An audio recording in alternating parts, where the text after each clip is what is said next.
Greetings, YouTube. California has just enacted a law to protect children that have been sex trafficked. But conservatives in the GOP base are not viewing the law under that light. How are they viewing this law? California passes law legalizing sex prostitution, child prostitution. Yeah, you got that right.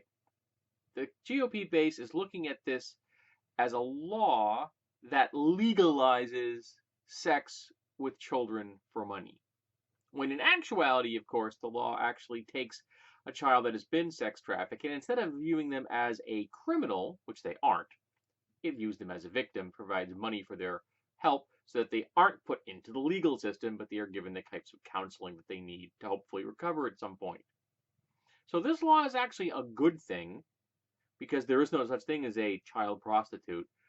A child, by definition, cannot grant consent, so they cannot agree to be a prostitute. But conservatives don't see it that way.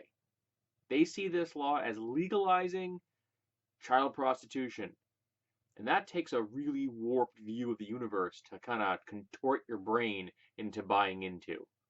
I'm not going to read the tweets and things that the conservatives have been saying. You can go to the article I'm going to link to if you'd like to read them. But it just astounds me the way the GOP base can frame a narrative so that it sounds completely opposite of what it is. The GOP is really good at this.